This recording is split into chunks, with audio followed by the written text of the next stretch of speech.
Chapitre 58. La préparation. Les êtres furent tous créés en ayant les capacités de subsister.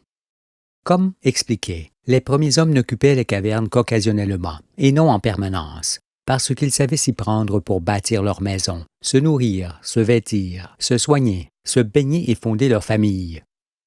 Leur intelligence initiale leur permettait à l'évidence de s'associer pour pourvoir à leurs besoins. Comme depuis toujours il va de soi pour l'oiseau de se nourrir, de voler, de se baigner, de lisser ses plumes, de choisir sa nourriture et de faire son nid pour élever ses petits.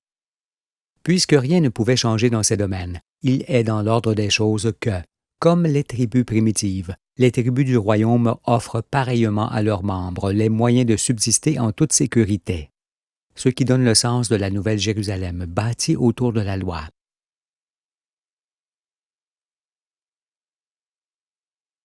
La force des élus. Pour que la ville sainte se fasse, demeure et ne disparaisse jamais. Vous qui recevez la terre en héritage, vous devrez arracher du royaume tous ceux qui se dresseront contre le Saint-Esprit, comme la loi le commande avec beaucoup de fermeté. Plusieurs diront alors que je suis inflexible et intolérant envers ceux qui nuisent au monde. Il est vrai cependant que la tolérance qui ramollit les hommes, jusqu'à ce qu'ils ne puissent plus se maintenir debout, ne fait point partie de mes attitudes. Pensiez-vous que Dieu enverrait un berger qui tolère les imposteurs et les destructeurs, et qu'il les conduirait de bonne grâce dans le royaume avec ses élus? Comment alors ce monde inique changerait-il? N'envisagez pas cela. Vous ne pourriez pas me reconnaître, ni comprendre pourquoi Dieu dit qu'il rendrait les hommes aussi rares que l'or pur. Je vous le dis, celui qui est choisi de Dieu pour séparer les boucs et les brebis ne tolère pas qu'ils vivent ensemble. Ne m'appelez donc pas le tolérant, car j'accepte ou je refuse. Je pardonne ou ne le fais point, mais je ne tolère pas ce qui ne peut être que mauvais. On ne tolère pas le bien, mais seulement le mal. Par conséquent, la tolérance est l'acceptation volontaire du mal. Or, le Père n'envoie point ses messagers pour accepter le mal, mais pour le vaincre. C'est pourquoi la tolérance n'est point le vêtement des prophètes, mais uniquement celui des frileux. Toute chose m'étant remise, je pratique cette parole de David, mon père. Celui qui calomnie en secret son prochain, je l'anéantirai. Celui qui a des regards hautains et un cœur enflé, je ne le supporterai pas. J'aurai les yeux sur les fidèles du pays, pour qu'ils demeurent auprès de moi. Celui qui marche dans une voie intègre sera mon serviteur. Celui qui se livre à la fraude n'habitera pas dans ma maison. Celui qui dit des mensonges ne subsistera pas en ma présence. Assurément, les hautains, les menteurs et les frauduleux ne pourront subsister parce que, bien qu'ils règnent, ils sont déjà écrasés par la vérité. Pour que le bien triomphe, les mauvaises pratiques sont énumérées et combattues par la loi du royaume. C'est pourquoi, au-dessus de tous, les justes ne peuvent plus se laisser davantage abuser. Et mieux vaut être de leur côté, je vous le dis, d'autant que la connaissance de leur identité leur donne aujourd'hui une puissance semblable à celle des taureaux aux cornes effilées, qui lèvent la tête pour regarder les balles de paille emportées par le vent. Telle est l'assurance de ceux qui relèvent la tête, et telle est la faiblesse des fils de la fosse, qui, emportés par le souffle de leurs mensonges, sont comme ces balles de paille. Aussi, vous qui fûtes endormis par la tolérance inlassablement prêchée par les oppresseurs des peuples, vous allez vous réveiller et engendrer une tempête encore inconnue que rien ne pourra arrêter. Alors, vous assisterez à un phénomène singulier ne se produisant qu'une seule fois dans un monde, car ceux qui possèdent tout et qui exploitent les hommes trembleront de frayeur, tandis que ceux qu'ils ont dépouillés et qui sont dans la servitude se riront de ce qui se produit avec la venue du messager. Tout basculera soudainement, plus rien ne sera comme avant. Vous donc les agneaux qui vous réveillez sous l'aspersion de l'eau vive, désormais réunis à une seule force qui vous fera agir dans le même sens, vous allez jeter l'effroi sur la terre et devenir la terreur des nations, car rien ne peut désormais interrompre votre marche ni entamer votre détermination. Au jour de la révélation, la peur change soudainement de camp. parce que ce sont les méchants qui sont anéantis. Les psaumes le rapportent ainsi. Si les méchants croissent comme l'herbe, si tous ceux qui font le mal fleurissent, c'est pour être anéantis à jamais. Sur eux je tombe, pour qu'ils disparaissent à jamais et ne remplissent à nouveau le monde d'ennemis.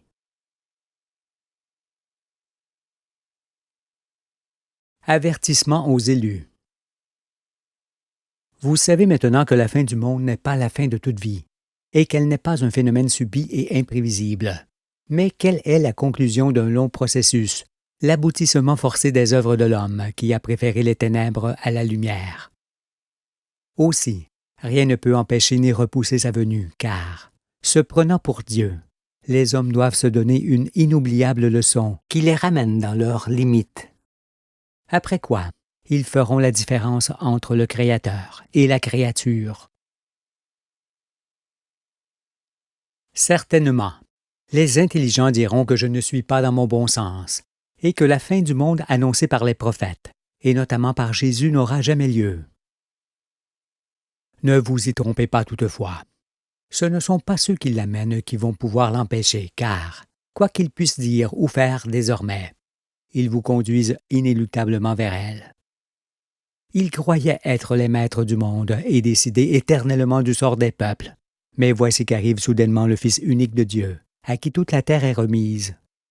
Ils agiront alors comme Dieu le veut, pour qu'ils ne soient point désavoués.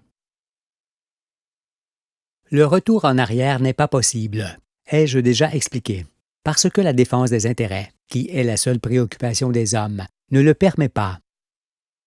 Ne pensez pas alors que les nations pourraient se désarmer pour ne pas en arriver à la fin, car j'ai longuement montré que les dirigeants chérissent leurs terribles machines de guerre avec lesquelles ils règnent sur le monde. On se désarme jusqu'au couteau ou pas du tout, car le désarmement partiel ne peut que renforcer l'angoisse et augmenter le danger de guerre. C'est pour cela que les nations ne peuvent plus se désarmer. C'est trop tard.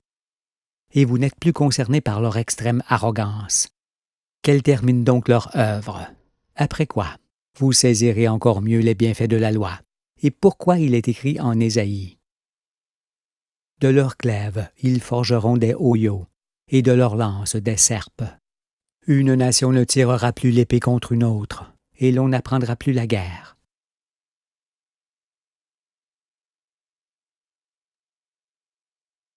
J'ai montré la roue et ses mondes, les formations et le sens de l'existence. Et j'ai expliqué patiemment que les innombrables mondes du ciel passent par ce jour redoutable, du dernier jugement et du purgatoire, pour que ne reste que les saints d'esprit à qui la terre fut promise.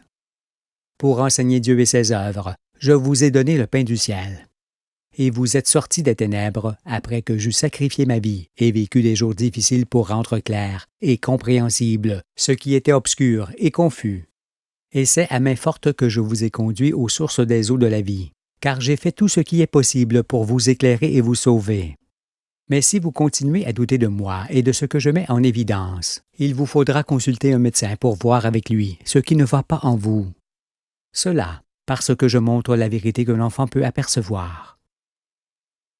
L'œil est la lampe de ton corps, dit Jésus.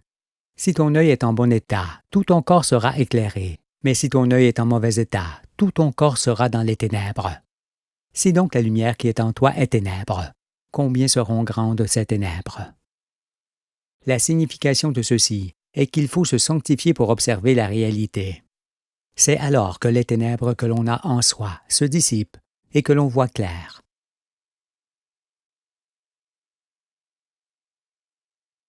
Mais, pour se conforter dans leur irresponsabilité et ne pas bouger de leur place, beaucoup chercheront à contredire le Fils de l'homme, et prétendront même, à la manière des scientifiques, que les hommes finiront par s'adapter aux nuisances et à tout ce qui n'est pas naturel.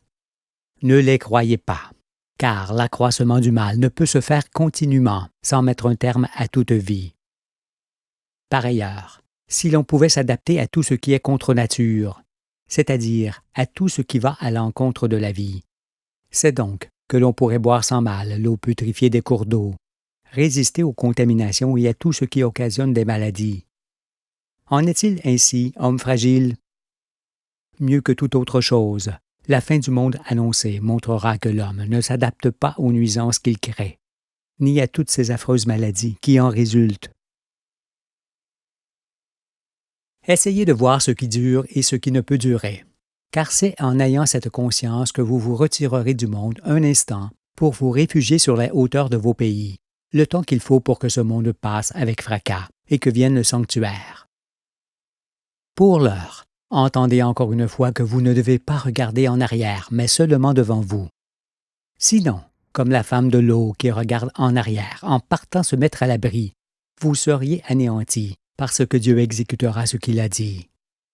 Et Jésus vous a plusieurs fois informé de ce qui se produirait le jour où le Fils de l'homme paraîtrait. C'est Moïse, mon prédécesseur, qui a écrit sur la destruction de Sodome et Gomorrhe. Et c'est moi, Emmanuel, son successeur, semblable à lui, qui vous en donne les raisons.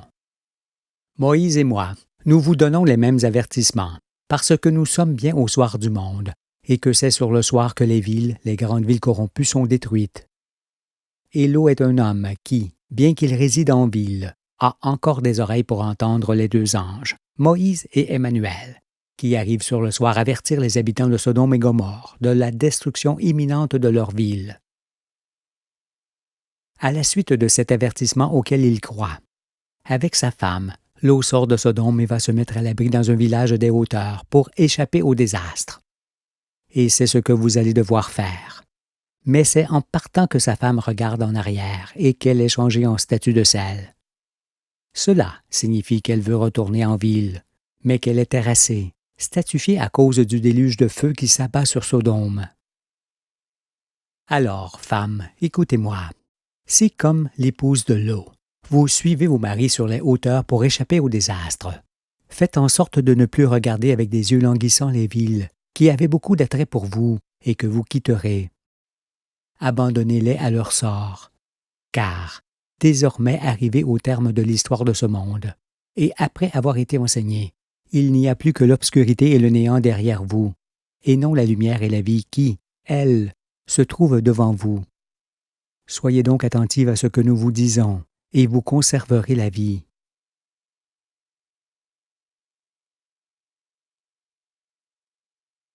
Le retour des étrangers. Étant la plus grande richesse du monde, la diversité des genres nécessite que l'on conserve les 4 générations colorées de l'humanité. Et l'ordre originel établi entre toutes choses exige que l'on veille sur lui pour préserver la stabilité. Aussi, pour que la diversité et l'indispensable ordre originel subsistent éternellement, en assurant la continuation du monde, il faut en premier, et pendant qu'il est encore temps, que chaque étranger retourne dans son pays et son peuple où il fait défaut. Cela étant le premier mouvement qui conduit au sanctuaire, chacun agira dans ce sens, nul ne doit s'y opposer. Toi donc, qui n'es pas à ta place sur cette terre, quel que soit le nombre d'années depuis lequel ta famille n'habite plus dans ton pays originel, et quelle qu'en soit la raison, tu dois impérativement regagner ton peuple où tu manques. Tu dois le faire pour participer à la restauration de l'ordre originel et pour faire bénéficier ton peuple des connaissances que tu as acquises dans d'autres pays. Tu seras alors apprécié de tous et recherché. Mais si tu ne veux point retrouver les tiens et tes racines, en prétextant que tu vaux plus qu'eux, ou encore que tu n'es plus des leurs, sache qu'en allant ainsi à l'encontre de la volonté de Dieu, tu seras puni de mort. Or, ce que je veux, c'est que tu vives, mais tu ne vivras pas si tu transgresses les commandements que je te donne. Alors, que tu sois immigré ou descendant de parents immigrés, retourne sans attendre chez les tiens, dans ton pays originel. Ne trahis point Dieu, ni son Fils, ni ton peuple. Sinon, pourras-tu prétendre faire partie du nombre des élus? Si toutefois ton pays d'origine est riverain du pays où tu habites, tu pourras rester où tu es, car tu n'es guère différent des gens de ce peuple. Pour rester stable, mieux vaut que tu résides au milieu des tiens. Néanmoins, si tu es métissé, c'est-à-dire issu de parents de races différentes, tu pourras choisir de rester dans le pays de ton père ou celui de ta mère. Tu ne seras point rejeté par le peuple ni par Dieu. Voilà, Tu sais maintenant ce qu'il te faut faire pour être digne du Père, de ton propre peuple, et pour rester en vie.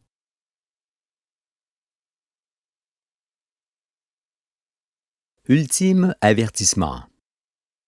D'un autre point de vue, sachez que les peuples industrialisés sont les plus éloignés de la vérité et ceux qui auront le plus de mal à s'en pénétrer. Tandis que les tribus qui vivent toujours comme au commencement, c'est-à-dire en harmonie avec la nature, en sont les plus près. En raison de cela, quand bien même ces tribus n'apprendraient la vérité que plus tard, cela serait sans mauvaise conséquence pour elles, car, en vivant conformément aux règles de la nature, elles souffriront moins de ce qui arrive que les nations industrielles qui, elles, sont la cause du désastre et de la colère de l'Éternel. Alors, vous qui entendez la voix du Fils de l'homme et qui voyez la prophétie s'accomplir, vous devez être constamment en mesure de vous enfuir sur les hauteurs. Pendant ce temps, et durant votre retrait du monde, vous devrez avoir à l'œil ceux qui vivent de vous, car ils verront dans votre mouvement leur fin inévitable. Cela les rendra fous, et cette espèce de folie les obligera à vous retenir par tous les moyens. Ils tenteront d'abord de faire barrage au Fils de l'homme. Ils lui feront ensuite porter une couronne d'épines, et mettront des embûches sur son chemin. Beaucoup lui cracheront au visage, lui lanceront des pierres, et plusieurs se lèveront pour porter de faux témoignages contre lui, car il est nécessaire que les Écritures s'accomplissent aussi sur ce point. Mais ne les craignez pas. Sans Dieu, sans directeur, sans lumière, sans but, désorganisés et privés de vous qui les faisiez vivre, ils seront sans force et ne pourront rien contre vous. Alors, à cause du Fils et des prophètes, qui leur enlèvent tout jusqu'à la maîtrise de leurs pensées, la plupart des chefs des peuples, des trafiquants, des riches, des conquérants, des religieux, des scientifiques et des militaires qui croyaient dominer éternellement le monde seront désorientés et n'auront plus personne pour les suivre. Ainsi, leur monde corrompu tombera dans la certitude, d'autant que déjà, il est en agonie. Mais en vous retirant sur les hauteurs, vous contrôlerez sa fin qui s'achèvera avec fracas lorsque vous serez dans vos abris. Ce qui est la perfection, car, en sortant seulement des villes, il en est fait de lui. Il est écrit que Dieu ne sauve point par l'arme. Maintenant, cela vous apparaît dans la clarté.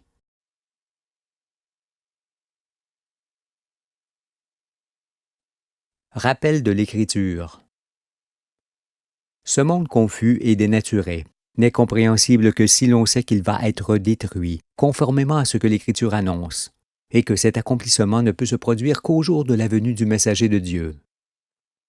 Cependant, vous savez que les hommes ont déjà eu peur que cette fin du monde arrive à l'improviste sur eux, et notamment 1000 ans après Jésus.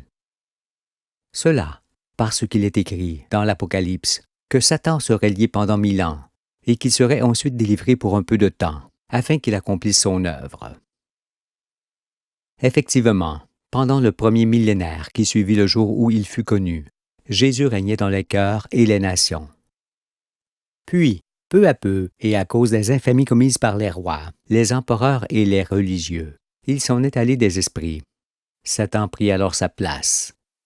Depuis lors, c'est lui qui règne et prépare la fin du monde, comme cela se voit par ce qui se pratique dans les pays. Il est évident cependant qu'il ne pouvait rien se produire au terme du premier millénaire du règne de Jésus, parce que celui-ci est l'image de l'agneau qui combat le monde à la fin des siècles, dans les temps messianiques. Ne commettez pas alors l'imprudence de croire que, comme il y a 1000 ans, rien ne se produira, parce que la lumière qui vous éclaire aujourd'hui précède de peu la venue du royaume de Dieu. Vous êtes en effet dans les temps messianiques, et ce qui est dit s'accomplira, n'en doutez pas. Car, en étant dans ces temps-là, c'est-à-dire juste avant l'Apocalypse, vous êtes forcément aux côtés de l'agneau, qui est à la fois Jésus, la figure de l'agneau dans l'Écriture, et le Fils de l'homme, la personne de cet agneau dans le monde.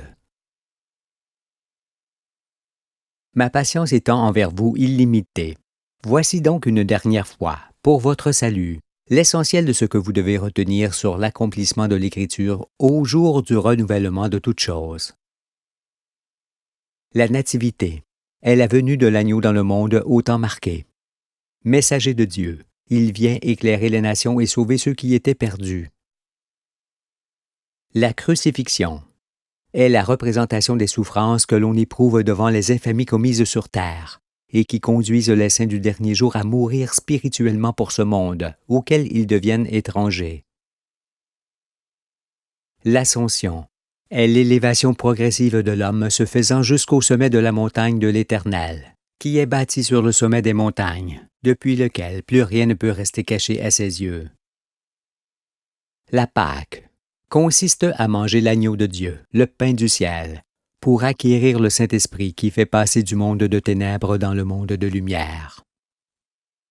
La Pentecôte est le jour où les élus reçoivent le Saint-Esprit et la loi qui les pousse à se regrouper dans les montagnes de leur pays pour échapper à la fin du monde qu'ils savent imminente. Le purgatoire est l'œuvre du jugement dernier. Il s'agit de la purge des hommes et de la terre entière au temps marqué. Des hommes qui débarrassent leur crâne des mensonges qui leur faisaient commettre des péchés, et de la terre qui se défait des grandes villes qui la rongent, et de tout ce qui la met en péril avec la postérité. L'Apocalypse est la fin du monde qui survient dans les temps messianiques, au jour où la terre est visitée et où la vérité est révélée.